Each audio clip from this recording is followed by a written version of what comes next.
দিনাজপুরের বীরগঞ্জে ৭৫ বছর বয়সী বৃদ্ধা রেজিয়া বেগম হত্যাকাণ্ডের ঘটনার রহস্য উন্মোচন সহ হত্যায় জড়িত তার আপন ৩ নাতিকে গ্রেপ্তার করেছে পুলিশ। মঙ্গলবার গণমাধ্যম কর্মীদের কাছে এ বিষয়ে বিস্তারিত তুলে ধরেন পুলিশ সুপার শাহ ইফতেখার আহমেদ।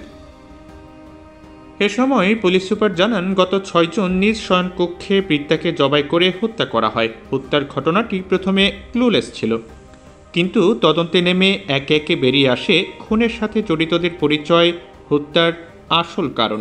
এটি সম্পূর্ণই ক্লুলেস একটি হত্যাকাণ্ড ছিল। আমরা এই বিষয়টাকে যেহেতু প্রথমেই আমাদের চিন্তা আসে, যেহেতু দলিলগুলো মিসিং, তো আমাদের প্রথমেই আমরা তদন্তের কিছু দিক আমরা অনুমান করে নিই এবং সন্দেহের তালিকায় নিই যে এখানে যেহেতু দলিল মিসিং, এটা তাদের পারিবারিক কোনো বিরোধ বা পারিবারিক কোনো লোভ কাজ করে থাকতে পারে। সেদিক থেকে আমরা তদন্তের অন্যান্য যে কতগুলো দিক ছিল সেটাকে আমরা আমাদের মাথায় নিয়ে আমরা তদন্ত কার্যক্রমটা আমরা অব্যাহত রাখি এবং এক পর্যায়ে আমরা এই যিনি ভিকটিম তার দেবরের ছেলের ছেলে নাতি, তাকে আমরা সাসপেক্ট করি এবং আমরা আমাদের সন্দেহের তালিকায় নিয়ে আমরা তাকে আমাদের হেফাজতে নেওয়ার চেষ্টা করি।